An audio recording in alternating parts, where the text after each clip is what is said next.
अस्सलामुअलैकुम।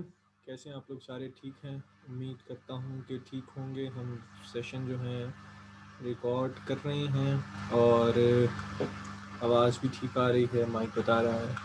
अच्छा, अब हम मॉड्यूल 2 की तरफ आएंगे, जो कि हमारा है फाइंडिंग एंड सेलेक्टिंग माइक्रो नीश।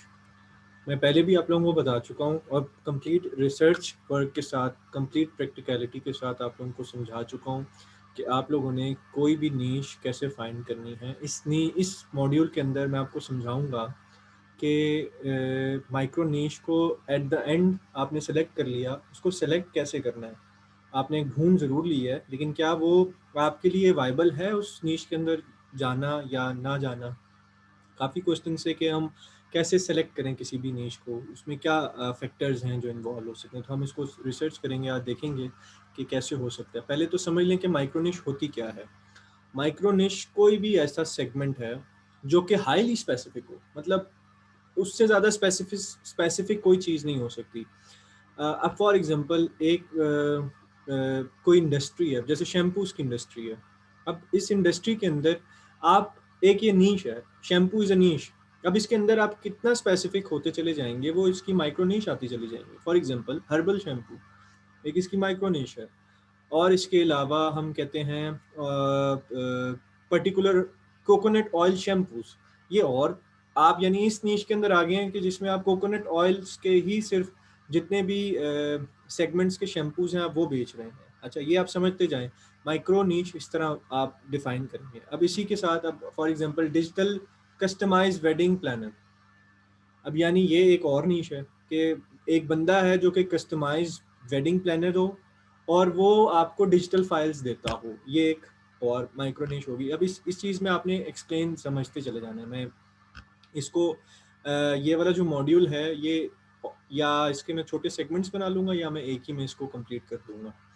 ठीक, ये माइक्रो निश आपको समझ में आ गई। इसकी एक पहले डिटेल वीडियो मैंने आपको पहले भी बताई हुई है। क्या होती है कोई भी ऐसा सेगमेंट जो कि हाईली हाईली स्पेसिफिक हो, उससे ज़्यादा स्पेसिफिसिटी आप किसी भी नीश के अंदर या कोई भी सेगमेंट के अंदर नहीं ला सकते, उससे ज़्यादा नहीं आगे जा सकते। मतलब अब अगर for example coconut oil shampoo है, अब इससे आगे कैसे जाएंगे। अब या बहुत ही ज़्यादा स्पेसिफिक, उससे भी ज़्यादा स्पेसिफिक आप फिर इंग्रेडिएंट्स में आ जाएंगे, वो वाइबल नहीं होता। तो ये आपका एक्सट्रीम एंड, कोई भी ऐसी बिजनेस के अंदर जो आपका एक्सट्रीम एंड पे आ जाए नीश, वो उसकी माइक्रो नीश होती है।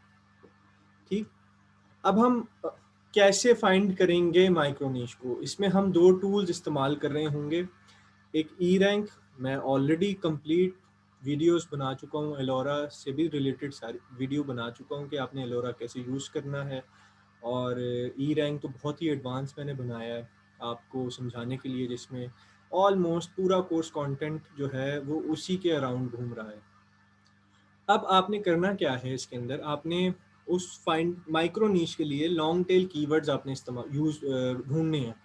अब लेट्स से कि हम अगर कोई इयरिंग्स के अंदर जाना चाह रहा है तो उसकी माइक्रो नीश क्या होगी कि नेवी ब्लू एयर स्टड्स। मैं एक एग्जांपल दे रहा हूँ कि उसकी जो माइक्रो नीश है कि वो कोई बंदा सर्च के कर रहा है कि उसको नेवी ब्लू के एयर स्टड चाहिए, इट्स अ माइक्रो निश। ठीक, अब ये एक प्रोडक्ट है जो कि माइक्रो निश है, रिलेटेड है। अब इसी के साथ आप क्या कर सकते हैं, आप एक और प्रोडक्ट भी लिस्ट कर सकते हैं एयरिंग कैटेगरी के माइक्रो निश के अंदर। वो क्या हो सकता है कि pink air studs. Colours define करते चले जाएंगे आप। एसईओ, ये एसईओ में मैं समझाऊंगा कि आपने कैसे मजीद उस लिस्ट को एनहेंस करना है। लेकिन फाइंड कैसे करना है वो ये तरीकाकार है। जितना ज़्यादा आप स्पेसिफिक होते चले जाएंगे कीवर्ड को लेकर, उतनी ज़्यादा वो माइक्रो निश की तरफ कन्वर्ट होती चली जाएगी। मैं आपको कीवर्ड प्लानर समझा चुका हूँ, आपको ई रैंक बता चुका हूँ, आपको एलोरा समझा चुका हूँ। ई रैंक आपने बस पकड़ लेना है उसको।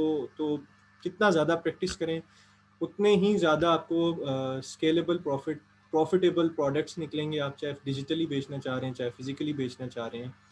अगर आपका अपना प्रोडक्ट भी है तो उसको मैं यही कहूँगा कि उसको इस तरह लिस्ट करें कि वो एक माइक्रो निश की कैटेगरी के अंदर रिलाई करने लग जाए।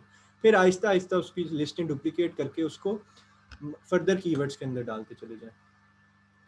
ठीक, अच्छा, इसके बाद हमारा ये, इसके बाद जो अगला मॉड्यूल जो इसका है वीडियो है वो ये है कि इसकी सेल वेलोसिटी कैसे हमने निकालनी है।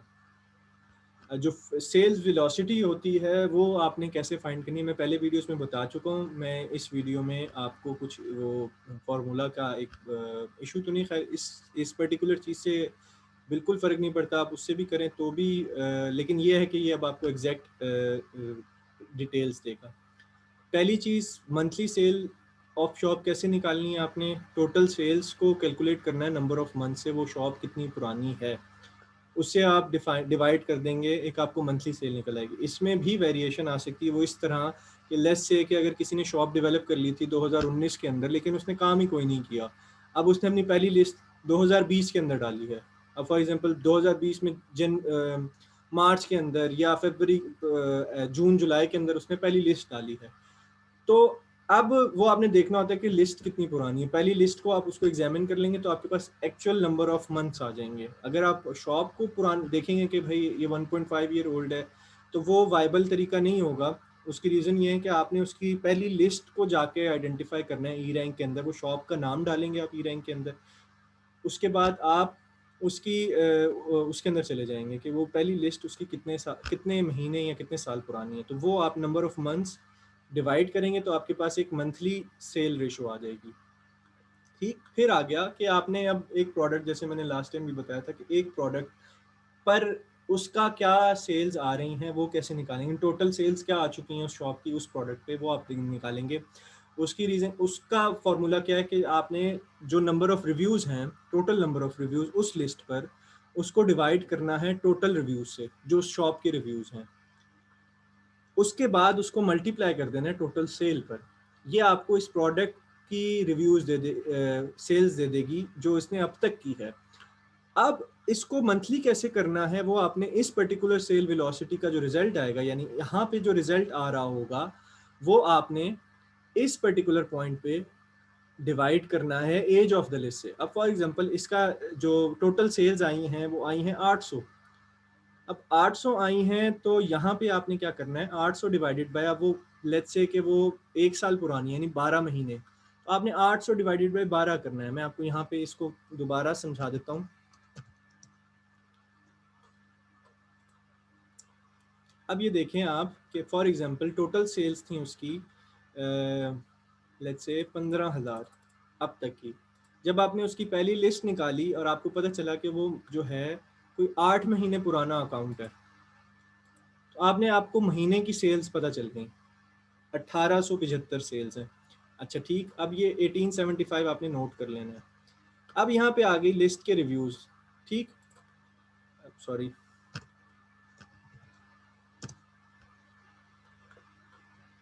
1875। ठीक, अच्छा, अब लिस्ट के रिव्यूज़ थे हमारे पास 50, और हमने देखा कि कोई उस शॉप के अंदर जो टोटल रिव्यूज़ हैं वो 1000 हैं, तो ये आ गया हमारे पास।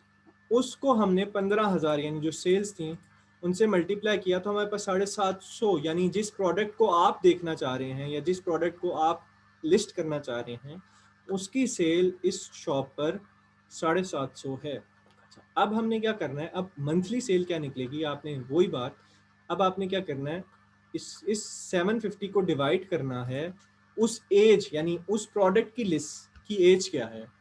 तो अब एज्यूम करते हैं कि वो 5 महीने पुरानी है, तो आपको पता चल गया कि वो एक महीने के अंदर 150 यूनिट बेच रही है। ठीक, अब इससे एक फर्दर और निकल जाएं, अगर आपने VVRO करना है तो क्या करेंगे, आप इसको 30 से डिवाइड करेंगे, तो आपको पता चल गया कि ये 5 प्रोडक्ट या 5 जो इसकी सेल्स हैं इस लिस्ट में डेली आ रही हैं। अब अगर आपको इसी तरह का रैंक करना है तो आपको डे 1 से, अगर बहुत फ्रीक्वेंटली रैंक करना है तो आपको गिव अवेज जो करने हैं वो 5 हैं पर डे के। 5 ना भी करें आप एक कर लें, आप 2 कर लें, आप 2 सेल्स वेलोसिटी डेली लें, आप इसके साथ खड़े होंगे। इट्सी का को ज़रा सा रिलैक्सेशन देता है इस मामले में कि आप एक, मतलब वो सेल्स वेलोसिटी आप कायम कर रहे होंगे तो आप जल्दी इस पॉइंट पर आ जाएंगे। ठीक, ये बात समझ में आ गई।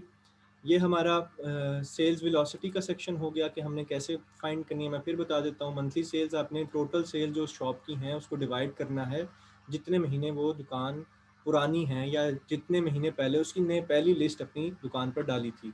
सेकंड, कि हमने उस प्रोडक्ट जो हमने ढूंढा है उसके सेल वेलोसिटी कैसे निकालनी है, उस लिस्ट पर कितने रिव्यूज़ हैं उसको डिवाइड करना है जितने रिव्यूज़ उस टोटली शॉप पर आए हुए हैं, और उसको मल्टीप्लाई कर देना है उसकी टोटल सेल से। ठीक हो गया। अब उसके बाद एक स्टेप फर्दर जो रिजल्ट इसका आएगा, पर्टिकुलर सेल वेलोसिटी का जो भी रिजल्ट आएगा, वो आपने डिवाइड कर देना है उस लिस्ट की एज से। ठीक, ये आपने प्रैक्टिस करनी है, आप इसको मैन्युअली प्रैक्टिस करें, रजिस्टर पर इसको नोट करें। इसको इसको जितना ज़्यादा प्रैक्टिस करेंगे उतना ज़्यादा आप जल्दी इसको सीख पाएंगे। इसमें कोई इतना बड़ा रॉकेट साइंस नहीं है, 3 बेसिक फार्मूलाज हैं। और पर्टिकुलर पर डे की वही बात है, 30 डेज से डिवाइड करेंगे तो आपको पर डे की सेल वेलोसिटी निकल आएगी, और आपको पता चल जाएगा कि आपको कितने रिव्यूज़ या कितनी सेल वेलोसिटी आपको रैंक करने के लिए मैक्सिमम ज़रूरी है। मैक्सिमम, मिनिमम तो आपको मैंने बताया है, उसका 20% भी करेंगे तो आपको रैंक कर जाएंगे। अच्छा, अब आ जाए हमारे इसके अंदर कि हम जो हमारा इसका आखिरी पार्ट है वो क्या है, वो है क्राइटेरिया टू एक्सेप्ट और रिजेक्ट अ माइक्रोनिश।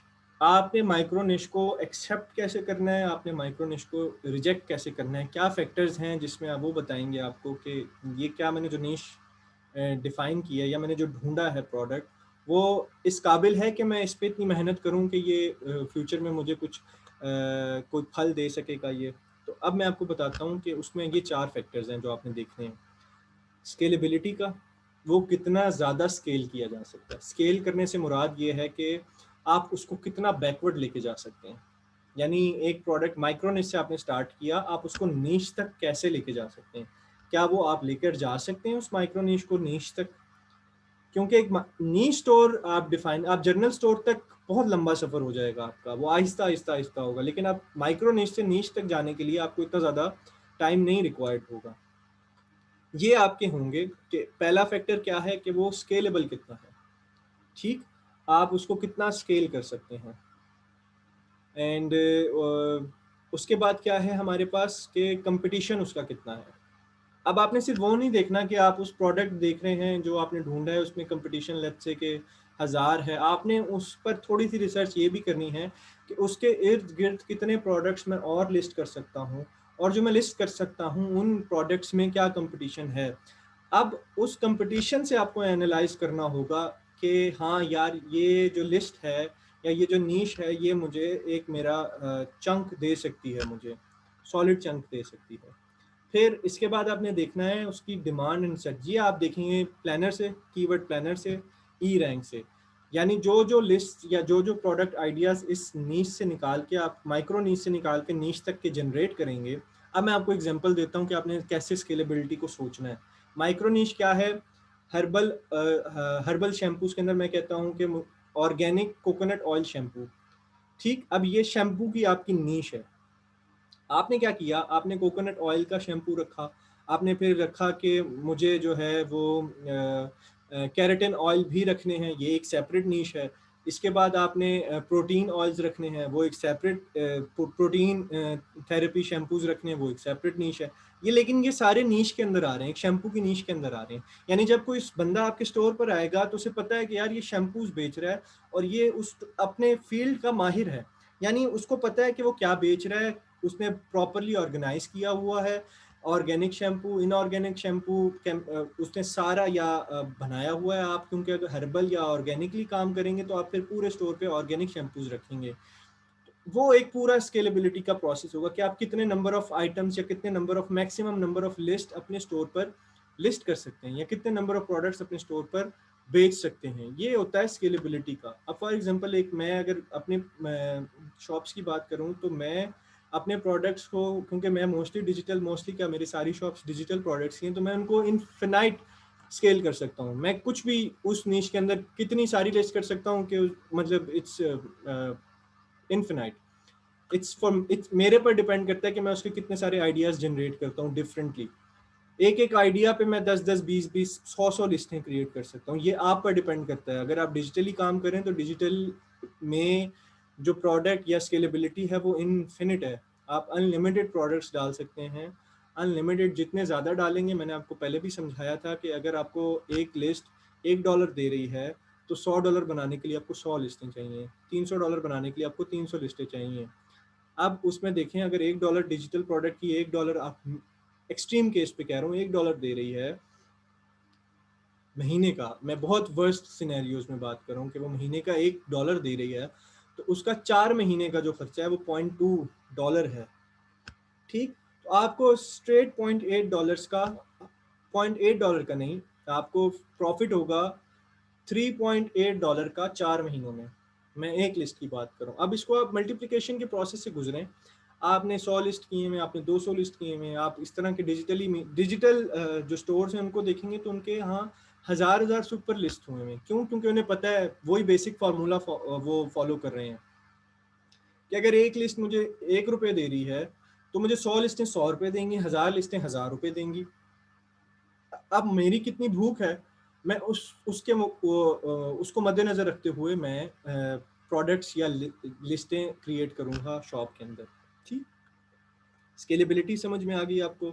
कंपटीशन आपको मैंने समझा दिया है कि हर जैसे जैसे आप उसके अंदर आपको नज़र आ रहा है कि ये स्केलेबल प्रोडक्ट है, ये स्केलेबल प्रोडक्ट है, ये स्केलेबल प्रोडक्ट है, आपने उसका रिसर्च वर्क स्टार्ट करना है उसी टाइम। बेसिक इसको आपने अभी इतना ज़्यादा डीपली नहीं देखना, आपने बेसिक देखना है कि लेट्स से कि ये भी मैंने कीवर्ड अपना इसके अंदर डालूंगा, तो जब मैं डालूंगा या मैं वो लिस्ट क्रिएट करूंगा तो वो क्या, उसका कंपटीशन कितना है, उसका कंपटीशन है इतना कि वो मुझे कुछ चंक दे पाएगी। वो आप ये कंपटीशन के साथ साथ उसकी डिमांड एंड सर्च भी चेक करेंगे, यानी कीवर्ड प्लानर से फिर आप वही डिफरेंट कीवर्ड सर्च करेंगे, उनका क्या रिजल्ट है, ई रैंक पे फिर वही चेक करेंगे। वही सेम प्रोसेस जो आपने एक लिस्ट क्रिएट करने के लिए किया था, वही सेम प्रोसेस आप उसके कंपेटिटर्स या कंपटीशंस या उसको स्केल करने के लिए हर लिस्ट के लिए करेंगे। अब प्रॉफिटेबिलिटी की बात आ जाती है कि वो स्केलेबल है। अब ये मैंने फिर वही बात कर दी कि आपकी भूख कितनी है।